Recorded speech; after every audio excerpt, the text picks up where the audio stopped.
Hello everyone, welcome to 721 Day 2. Today we're going to be talking about transformations of sine. So yesterday we spent a little bit of time just reviewing transformations of a parabola, which was something we did back in first semester. So now we're going to take those skills that we refreshed on yesterday with transforming a parabola, moving it up and down, left and right. We're going to do the same thing with a sine function. So our content goals are very much the same as yesterday. We want to review the graphing form, but this time we want to take a look at what the graphing form looks like for a sine function. And then we want to review the parameters a, h, and k and understand how each parameter controls the sine graph. And like I said, with a, h, and k exists in every graphing form for every function, and they essentially do the same thing. So we're going to see that in today's lesson. And then we're going to use the graphing form of a function to graph a sine function. All right, so we're going to be graphing sine a lot today. All right, so let's go ahead and get right into it here. We've got our graphing form right here. So like I said, it looks very similar to what we did with the parabola yesterday. So you'll notice there is no x squared in this one. You see sine. Right, so we have our sine function right here, and we see our a, our h, and our k and where they are positioned. So that h is in the parentheses with the x value inside of the sine function. So normally it's just sine of an angle in here, right? So it'll be like sine of 30, sine of 45, but now there's this minus h in there, and this allows us to control the left and right movement of the function. Right, that a out in front, just like with the x squared, it still controls the stretch and the compression of a function. So this is how we stretch it out. We make that sine wave skinnier or wider by controlling this number that goes in front of the sine function. All right. We also call this the amplitude. So you'll notice in parentheses we have these new vocabulary words. So amplitude is that stretch factor. The h value that moves things left to right, they call that a phase shift. And then k, right, which controls our up and down movement, controls this thing called the midline. All right, and we're going to talk about how to identify those three things once we have the graph. All right. As always, if a is negative, that means it's been reflected. So the sign of that a value in front, right? If there's a negative in front, that means it's been reflected. If there's not, that means it has not been reflected. So make sure you're paying attention to that sign to watch for reflections. Okay. So we're going to start with the basics. So much like we did yesterday with the parabola, we're going to use 5 points on the sine wave as our major reference points to use while transforming. So we're always going to graph these 5 points and start with just a basic sine wave, and then we're going to use those 5 points to move the wave around. So if it's going to be a shift up 2, then we're going to take each of those 5 points and just move them up 2 and redraw our sine wave. This has always been the way that I recommend that we do graphing transformations with trig functions. It makes it easier and a little bit more an easier process to follow for students. Okay, so start with a basic sine wave, then move the wave according to the transformations using those 5 points. So the 5 points that we're going to get, right, we're going to use the unit circle to get these. So when we talk about sine, remember an angle goes inside of the sine function, and we're going to use these 5 angles to help us with our transformation. So we have 0 degrees, and then we have pi over 2 radians, which is the same thing as 90 degrees, and you can see that here on the unit circle. That's why I included the unit circle, because it'll make filling in this little table really easy. Right? So then we have pi radians. Well, that's 180 degrees. It is not necessary to reconvert these back to degrees. You can just work with radians too, so whatever you're most comfortable with. So we got 3 pi over 2 that's down here, it's 270. And then we have 2 pi, which is 360. Okay. So when we start at 0 degrees, right, we want to know what is the sine value at 0. So here's our coordinate right here, right, at 0 degrees, and our sine value is the y coordinate, right? So this is sine here, the y coordinate. So at angle 0, our height off the ground is 0, so we get a 0, 0. Okay, then we go to 90 degrees, that's way up here, right, 90 degrees, and again, we're looking at the y coordinate again, which is 1, right? So at 90 degrees, we are 1 off the ground, or our height is 1, however you want to think about that. So we have 0, then 1. Then we're going to skip ahead to pi, so we're going to go down here to pi, or 180, and again, we're looking at the y coordinate for sine, and we notice that is 0, so I'm going to put a 0 here. Then we go to 3 pi over 2, which is down here at the bottom of the pit, and our y coordinate is -1. And then we go to 2 pi, and we're back to where we started, and again the sign there is 0. So these are our 5 major points, right? So you got to treat this like x and y here. We're going to plot these as ordered pairs on our graph. Okay, so our first point is at 0, 0, be right here. So I'm just going to plot a point. And then our next one's at pi over 2 and 1. So you'll notice the x-axis here is marked with the radians rather than degrees. If it bothers you that much, you can replace these with degrees if you want to. All right, you just won't be able to do that on MyOpenMath if they give you these in radians. Okay, so pi over 2, we said we're at 1, so I'm going to go pi over 2 up 1. So we're right here. And then at pi, we're at 0. All right, so here's pi, we're back down on the ground. And then we go to 3 pi over 2, that's at -1. That's right here. And then over to 2 pi, we're back at 0. So you see our 5 points, and then I'm going to draw my wave through those 5 points carefully. Okay, so there's my sine wave. I do like to just kind of go a little bit past it, put these arrows on the end, because we know the sine wave does continue. We're just looking at what we would call one period of the sine wave. So that's the horizontal distance to complete one cycle here. So you see this part right here where it says period. A basic sine wave has a period of 2 pi, right? Because that's one revolution around the circle. So one complete cycle of the sine wave has a distance of 2 pi. All right.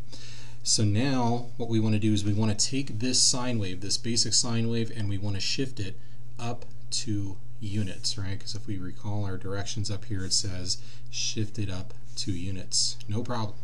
All right, so I'm going to grab a different color pen here. So if you've got a colored pencil or something like that, that works too. And we're going to take each of these points, right, our 5 major points, and we're going to move them up 2. So I'm going to take this point and go 1, 2. Plot a point. I'm going to do the same thing with this point. 1, 2, plot a point, and then go 1, 2, plot a point.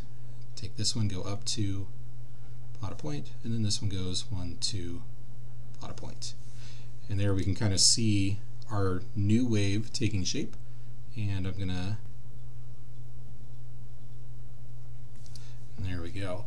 So we can see our green wave, that is the wave after it's been shifted up 2, so you can kind of see, like there it is, it went up 2 units. We have successfully transformed the graph. All right, so the next thing we want to do, we want to write the equation for our graph here. So remember, our graphing form was y equals a times the sine of x minus h plus k. All right. Now, the only thing we did was we shifted up 2, so that means that the k value is the only one that's really going to change here. The amplitude has a default of 1, right? So we could say 1 times sine x, right? And we didn't shift right or left at all, so h has a default of 0, so we're just going to say x plus 0, and then plus 2. All right, and we can simplify that a little bit more, so we can say, well, 1 times anything is just itself, so we really don't need the 1 in front there, so we can just say y equals sine, and then x plus 0 is just x, so we can say y equals sine x plus 2. And there's the equation of my green curve. All right, so next thing we're going to talk about is this thing called a midline, and it says it's the horizontal middle of the graph. So remember, horizontal is like this, right? It goes left to right. And so we're trying to split the graph in half horizontally, going like this.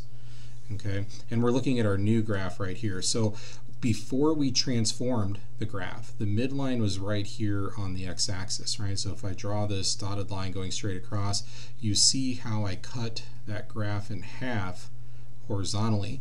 But now on our new graph, since we shifted up 2 units, go back to a different color here, let's go to blue. Now our midline has also gone up 2 units. Right, so now our midline is right here. All right, so we would say our midline, the new horizontal middle of our graph, is at y equals 2. And they want it as an equation, so when you type this into MyOpenMath, make sure you say y equals, and then tell me the position of that midline that cuts our sine wave in half. Okay. You've heard me using this word amplitude. Amplitude is this number in front of the sine graph. Since we didn't change the amplitude at all for this equation, it's just 1, right? So we would say the amplitude equals 1, and that represents the distance from the midline up to a peak. Okay, so this distance right here, that is the amplitude. And we can see going from the midline at 2 up to a peak of 3, that is a distance of 1, so our amplitude is 1. It's also the number in front of our trig function. Okay, and then our period, right, this is the horizontal distance to complete one cycle. We talked about that. So from our original graph to complete one cycle, we had to go a horizontal distance of 2 pi, and when we transformed it, that did not change. It's still one cycle is 2 pi, right? So it ends right there. So we look at the end of our 5 major points, and there it is at 2 pi. So our period is just 2 pi. Okay. So that answers all of those questions. So that's a demonstration of one transformation. They're not always going to be that long. And just a couple of quick notes here. The reason it seemed like it took so long is we had to fill in this table just to kind of understand where these 5 points came from. You could have these memorized. You do not have to make this table and go through your unit circle every single time. Once you get this down, you're going to know where those 5 points are. You don't have to go through this part of the process every single time. All right, so let's try another one. Let's see what we got here. So this one says sketch the graph of 3 sine x, right? So a couple of things that I notice, right, just kind of looking at this, right? There's my amplitude. It looks like we have an amplitude change, so we're going to be stretching by 3.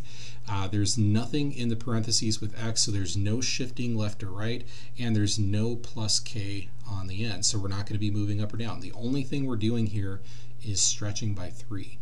So I'm going to graph the original sine function first. All right, so remember that the 5 major points start at 0, 0. Then at pi over 2, it's at 1. And again, you can just use that same table we already made to get these 5 major points. Oops, wrong one, not 7 pi over 4. We want to be at 2 pi. And then draw your wave through those 5 points. Right, and then we're going to do our transformation. So we're adjusting the amplitude to 3. Right, so that means that we're stretching by 3. So wherever a point is at, right, we're going to multiply that y value by 3. So this point currently is at 0. Let me grab a different color here. Let's go here. So notice that this point has a y value of 0, so if I do 0 times 3, it's going to still be 0. So this point is going to stay put. All right. This point currently has a y value of 1, so if I take 1 times 3, well, that's 3. So this point's going to move up here. Okay, and then I go to my next point. This one is at 0, so it's going to stay put. 0 times 3 is 3, or 0 times 3 is 0. And we come down here. Well, this is negative 1, so negative 1 times 3 is negative 3. And then we come back here, this one's at 0, so 0 times 3 is 0. So this is where my last point is going to be, and then I can draw my wave. And there you go. Now you can see the transformed wave, right? So the blue wave was the original sine function, and then our purple wave or pink wave, whatever color that is our transformed function that has an amplitude of 3 rather than just 1. Okay. The other way that you can do the amplitude rather than going through and multiplying the points is to look at your midline. Okay, so our midline is right here. And remember that the amplitude is the distance from the midline up to one of the peaks, right? So in the original function, that amplitude was 1, but we needed an amplitude of 3, so we had to increase that point until this distance right here was 3. Okay, and we did the same thing over here. This distance from the midline down to the valley, right, to the bottom, is also 3. Okay. So just answering some questions here, notice that even for the purple graph, our midline is still at 0, so we would say y equals 0, and our amplitude changed to 3.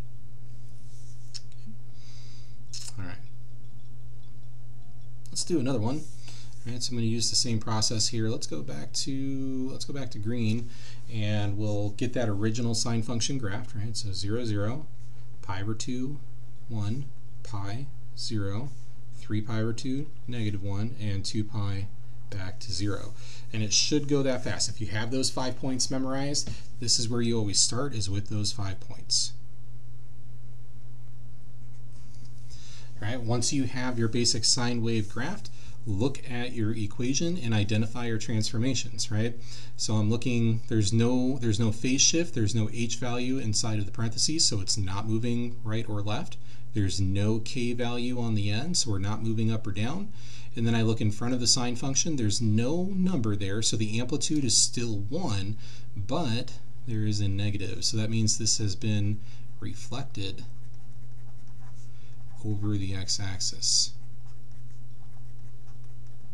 Okay, so we reflect over the x-axis. So I got to take this wave and I got to reflect it. Okay, so I'm going to get a different color. Let's go here. Okay, and so we're going to reflect. So remember, the way that we reflected the parabola, we looked at again where the points were in relation to the x-axis. So right now, this point here at pi over 2 is 1 above the x-axis. So if I reflect it over the x-axis, it's going to go to 1 below, right? So that would be down here, right?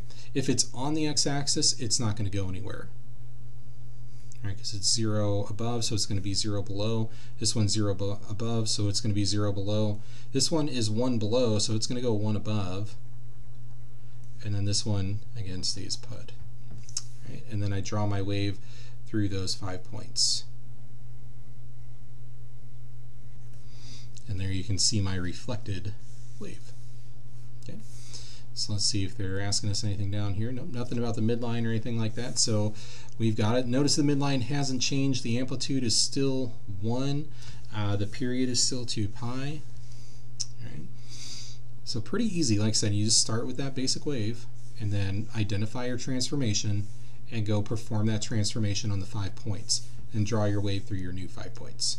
Pretty simple. Right. All right, last one here that we're going to talk about. This one, they give us an already graphed sine wave, and they want us to write the equation. So we've got to do a little bit of investigating on our graph here. So I want to identify a few things. I want to identify the amplitude and the midline to help me with the equation. Okay, because remember, our equation is y equals a times sine of x minus h plus k. All right, so remember, this is our amplitude. All right, this is a phase shift.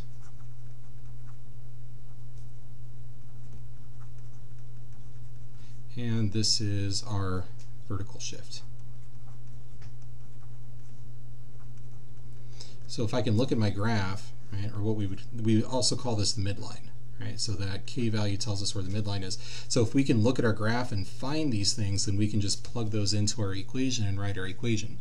All right, so our midline splits the graph in half horizontally. So I'm looking at, we have a negative peak down here of -2 and a positive peak at +2.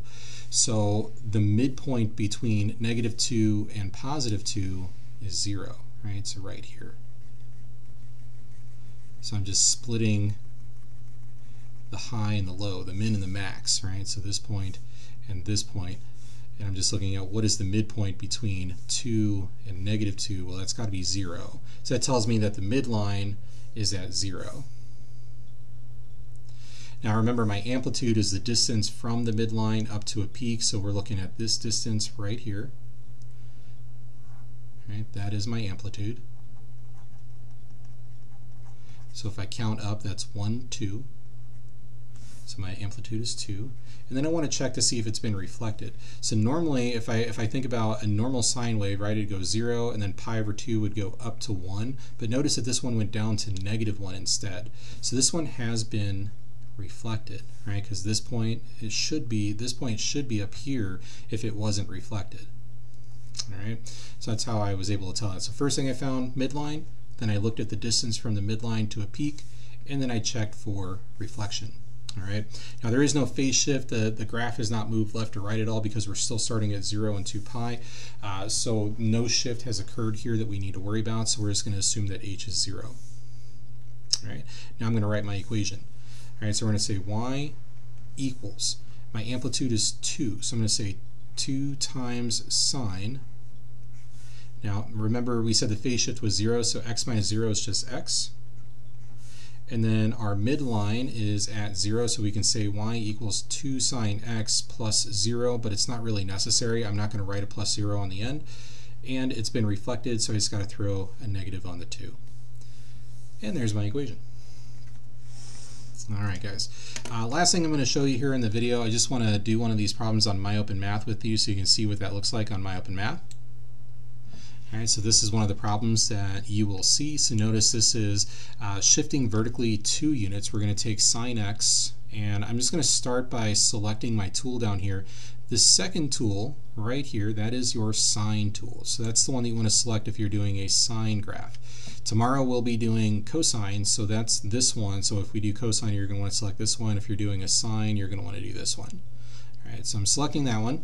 And I'm going to graph the original sine function. So remember, it starts at 0, 0, and then it's going to, you'll see as I drag my pen around, it kind of adjusts the wave. So you just need to get one more correct point here. So we know a second point on our sine graph is at pi over 2 and 1. All right, so there's my original sine graph.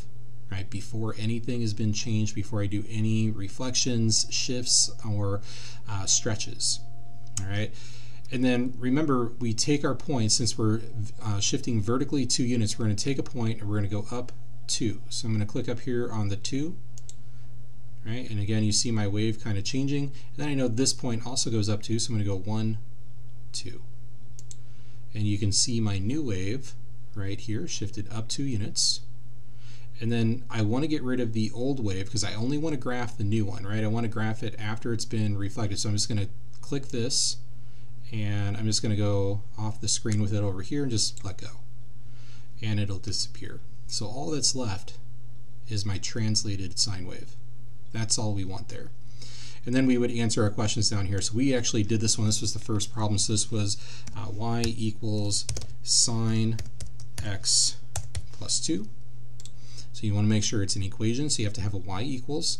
And it says, what is the equation of the midline? So that one, the midline was right here at 2, so we're going to say y equals 2, and then the amplitude is the distance from the midline to a peak. So here's my midline, I go up 1 to get to a peak, so the amplitude is just 1. And we would click submit, and we should get a bunch of green check marks, which we do, and that's how we do it on MyOpenMath. That's how quick it could be. All right, if you guys have any questions, make sure you let me know in the Zoom chat. I'd love to help you out. Otherwise, have a great day.